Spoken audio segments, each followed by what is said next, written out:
Good morning, good afternoon, good evening, folks. Michael Zuber, one rental at a time, back with his good friend, Mr. Jason Pritchard. How you doing, bud?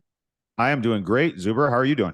I'm doing well. So you asked me a question off air that I said, you know what? Let's take that question. Let's have you ask it of me while we're recording, and we'll just share it with the world. So what do Yeah, you got? that's right. So you shared a video with Thatch from Thatch to Win that I love. I love his content. It's very aligned with me. I love his message. He seems very authentic. And he's talked about in that video some of the mistakes that he made during the last recession, right? And one of the things that I've always done, especially now, because I started in 2014, 2015, guys. So all I've ever known is a market with an upward trajectory, right? And especially the last couple of years, we kind of felt this spike, right? Because of COVID and all these other things.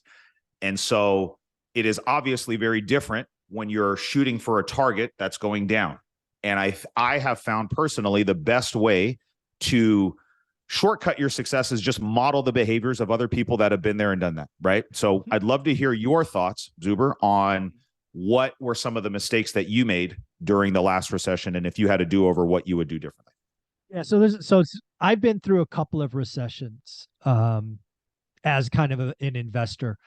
So first, I want to give credit to Thatch. Give kind of my memory of Thatch's three because I think they're important, and I agree with Yes. each of them. First and foremost, don't over leverage. I think a lot of people get into this game and it's like, hey, and Thatch says this in his video. Once he got to 20% equity, he'd go do a HELOC or whatever, and he would just keep moving forward. A lot of people, like I talk about in my first book, One Rental at a Time, actually over leverage and create alligators. Right? It's the only picture in my first book, no alligators, because you have to be able to hold long term, and you have no idea how long the downturn will be. And trust me, having refied Norris Drive, creating an alligator, every month I wrote that mortgage payment, I was taking money out of my personal account and paying it. It sucked. Yeah. So no alligators ever. Don't bet on appreciation. Don't be a Silicon Valley person who says, hey, my that rental in Ohio costs less than my Tesla. Why does that make it a good deal? Doesn't make, yes. Stop Yeah. convincing yourself. Yeah, that a bad deal is good. Yes, that's right. Yeah. So second, you can go broke buying cheap. That's another thing Thatch talked about. A lot of people go, hey, I only have so much capital, but I can buy here, but I can't buy where I live. So a lot of people get infatuated with cheap, and trust me, you can go broke buying cheap. Yeah, that's true. So that was the second one. And I think that's your third one is you have to have a rainy day fund or emergency fund, right? There's your family emergency fund, but if you're going to be a landlord, you should have your landlord emergency fund and don't touch it. Because I don't know about you, but when stuff breaks for me in Fresno, it always happens in threes. Like it's never one AC, it's three ACs. That's right. Yeah. So again, always have an emergency fund. So with all credit to Thatch, those were his three. And I agree with them. The biggest one for me, kind of tying the .com crash and the real estate crash recession, which were both nasty, is you got to watch your emotions. I put on a front that I'm a very logical and numbers oriented person, but I do feel a lot, right? And when you have that kind of feeling based, you can become very emotional and make rash decisions either way, good or bad. And the first thing you have to realize in a recession is they're natural, they're part of the cycle. There will, where there's great pain, there's great opportunity. And the biggest thing about a recession is doing what you can up front to prepare and insulate yourself so that you can take advantage of it. Because again, a recession, even if unemployment doubles, we're still going to have 93% of the people employed, right? We're going to go from 3.5% to 7%. I'm not calling for that, but that's just right. As long as you're not in the 7 or in the 3.5 where the double, you still have your job, you still have your income, you can still do this or that. A lot of people get too afraid. Yeah. That's the biggest thing. And I don't see that in you, but that is the biggest thing. Is fear. People just go, I'm going to wait. I'm going to wait. I want to unpack that really quick. All right. Yeah. So, because this is something that I'm reconciling right now, right? Because talking to a lot of the flippers and the people that are in my business, right? Because my business is real estate. I don't have a job, right? So there's income that comes from the rentals and other things that we have. So we have income that comes in, but we generate the majority of that stuff from the transactional side of our business, flipping, wholesaling, commissions, that type of stuff, right? And so a lot of this narrative right now that I'm hearing in the message is, okay, we're just going to hold off. We're going to sell through what we have. We'll wait. And part of me is like, well, you got to still be doing something right now. You know what I mean? And so that's the thing that I'm trying to figure out. Like, I'm not going to wait. I'm not just going to stop. Business can't stop, right? I'm not going to do that. But what does the in-between look and feel like for somebody like me that doesn't maybe have W-2, right? And doesn't have that income, right? And how do we keep kind of the machine going, the momentum that we've built over the years going? And what do we do to kind of get to that next stage of when this recession maybe turns the corner?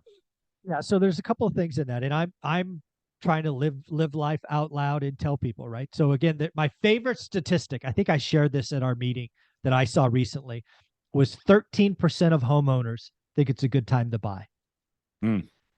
My feels like a low number. Yeah. My stupid broken mind translates that into 87% of the buyers are sitting on the sidelines. That's right. Yeah. So I would rather compete with 13 than 100. So hence, I got 2 deals out of the MLS in the last 6 weeks. Yep. And I didn't for 3 years. And I plan to do more. But what is a guy like you supposed to do? A guy like you is supposed to go, the market is still going to function. We're not going to do 0 transactions. So the first thing you would need to do, or I would suggest someone do, is go, what part of my market is working and isn't working? So for me, I think it was obvious, and we talked about this 3 or 4 months ago. I think 2x the median is fucked. Yeah. So I wouldn't flip $1 million home. Yep. That said, I might owner finance $1 million home and structure the payments so that I can create can you imagine owning Park Place and Boardwalk and guaranteeing cash flow in Fresno? Yeah. I want 3 of those based on video number 2. That's right. I wouldn't flip it, but we got an owner that wants to sell a 4,000 square foot home on the Bluffs, and we can structure a deal where I can own it forever or at least 10 years before the balloons do. I'll take one of those. Hell yeah. Right? So again, you're not flipping in that market because it's going to get set, but I'll buy a rental if I can your price, my terms. So that's the first thing, is what's not working. So what is working? I don't know about you, but when I look at the Fresno MLS, all these freaking brand new homes are 400 grand and above. Yep. And first time home buyers, it's a tough market, at 6.5% interest rate. So if I can go buy the old 1950s and do a decent remodel and sell it between 300 and 350, it's pretty safe. In worst case, I know I can create a rental and wait it out. But so what I'm doing, and again, I have 2 projects going on now, is I bought one at 180, one at 175. We'll rough and tough spend 50 grand and I'll sell them at 299. Easy business. So you just got to know what part of the market's working and then know what's not working. And both are important. What's not working? How do you turn that to your advantage, right? Most people are not, they're looking at luxury in Fresno and everybody agrees, don't flip $1 million home. Fuck it. That's only half the problem. Yeah. How can you turn that not working into an advantage? And to me and you, that's seller finance $1 million homes. That's right. As long as I can cash flow rental $1 million home, I'll own them all. So. And for the people that are watching that are in kind of my shoes, I'll give you my perspective, guys. I think the thing is, when you get this advice from somebody that's been there, done that, you have to have your faith, not just in your ability to execute that, but also this is where the relationship is important, right? Like if Zuber tells me like, hey, dude, this is what you need to do right here, because I've already seen this movie, you know what I mean? And I know how it ends. Then you just have to do that. And even though you've never actually done it before, you know what I'm saying? Just the exercise of doing it, right? And you get a little bit momentum. So here's what we're doing now. We've been talking about this, you and I, for the last 6, 7, 9 months or however long it's been, right? And that's what we've been doing. We've pivoted.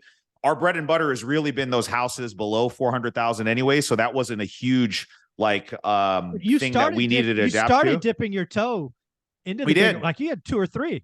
I'm like, We get did, out of and that shit now. we got fortunate. It was fortunate. The timing was right. We offloaded those things while the rates were still low, and so we didn't find ourselves in a position where we're holding the bag on anything. But we really kind of quickly just said, nope, we're just looking down here now. And that stuff is still selling. We just got an offer. I just got an offer on a flip yesterday that is in tower that was listed for 320,000. We got a full asking offer on it. We got a little credit back to the seller, right? It was on the market for about 30 something days. You know what I mean? It wasn't this crazy like feeding frenzy that we've been used to, but that's what's normal, guys. You know what I mean? Exactly. And so a normal market is 45 days on market. exactly. So I feel like for the people that are like me, that are like, wow, okay, now we have to pivot and shift. And I've already had some success, and it's not like I'm brand new. I've got 7-8 years into it, but this is something new. You have to be humble enough to go talk to somebody, right? Take that advice and have faith in your team and your ability to actually go out there and execute, and then just start doing it. And you'll get a little bit of a confidence boost every time one of those little smaller deals closes. Every time that closes, it's like, all right, I feel like I'm on the right path. Okay, there's another one. All right. And then that momentum builds back up again and you start going. So there's a couple more things, again, that we've talked about just to get on record for others in your business. Again, being safe, stay below the median. You need to buy better because you need to plan for the buyer to ask for credits. I'm telling everybody, listen to me, ask for 3% seller credit. So build that into your model, right? Don't be surprised like, ooh, that 3% is going to take away half my profit. Plan for it. Buy better. Also, it's not time to try new markets, right? Tertiary markets.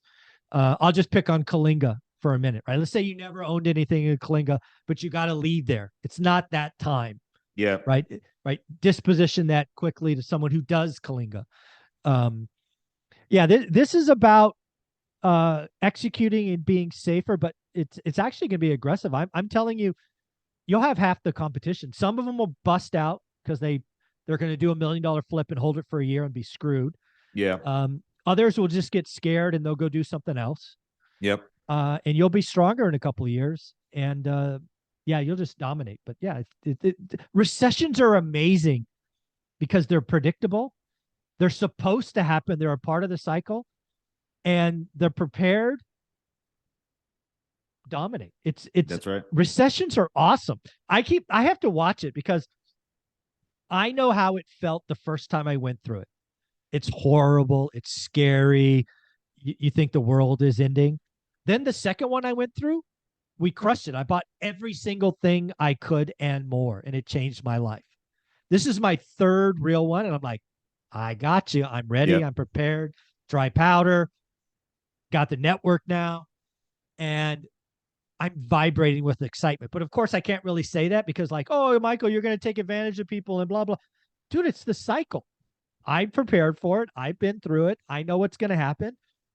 And I've done it once already, so I'm just going to do that again.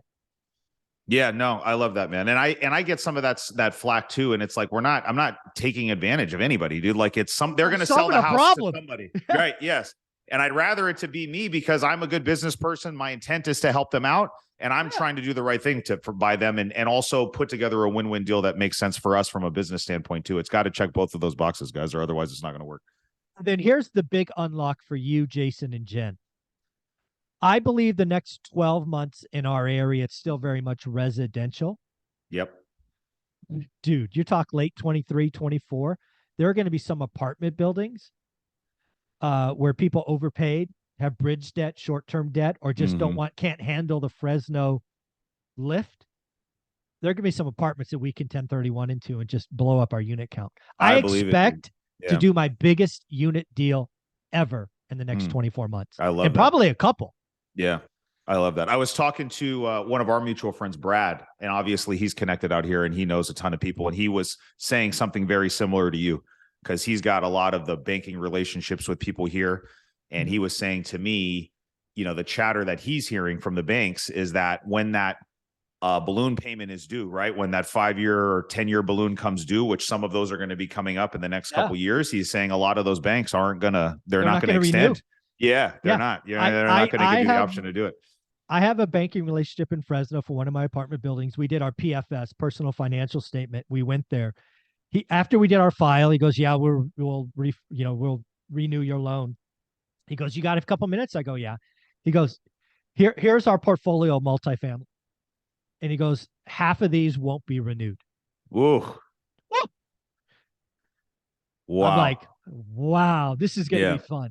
This is Yeah. going to be fun. So yeah, I would tell you your big unlock in the next 2 years is, and again, I would probably ask you to 1031, right? Sell one of the residential, 1031 the equity into a new place, and your cash flow will explode. That was the big unlock for Olivia and I, was 1031ing out of, going from 8 to 80 units in one 12-month cycle was I'm amazing. excited. Now I'm pumped, man. Yeah. You got me excited talking about this stuff today. I think it's going to be, it's so, again, for the people that are watching that are kind of in my shoes, right, and haven't been there, done that, right? You've got to have more conversations like this, guys. Like, you've got to be figuring out who are the Zubers in your network that you can pick up the phone or sit down and have lunch with, or have a conversation like this and just say, hey, right? Because you're getting so much from the other side, right? That this conversation, if you don't have these consistently and regularly all the time, you're going to get fooled into thinking like all of the other narrative that's happening right now with this negative news cycle. So it's very important for you that you're talking to people. I did a reel on my Instagram page where I talked about, I'm only ever going to take advice from somebody that is doing what I want to do in life, right? So if you can subscribe to that thought process, then I think you'll be good. Yeah, I'm going to see if this sports analogy lands, because I might use it later, but if it doesn't land, you tell me. I think the next 18 months, to use a football analogy, is a running game, right? 3 yards at a time. Huh. Yeah. And because it's heavy, it's hard, but it's consistent. Yep. Then in 12 to 18 months, when we kind of unlocked a 1031 exchange and multifamily kind of blows up and we go pick up some of that, then it's, the slant route, the go You're going to route. start picking up big chunks of yardage. Yeah, that's it. I love it, dude. It is. It feels, it's going to be kind of a grind, right? Yeah. The next couple of years, and you just got to put your head down and keep going. And eventually that people will fall off and be like, oh my God, there used to be 15 defenders on the field. Now there's 8. That's right. Tire the defense down a little bit, right, with the run, and then you start opening up and chucking it, man. Yeah, I love it, dude. That's good. There you go. Well, Jason, thank you so much. Where can people find you? Instagram or Facebook, guys, are the 2 best platforms to reach out to me. Just pop my name into either one of those, and if I can help you, shoot me a message. I'm happy to do it.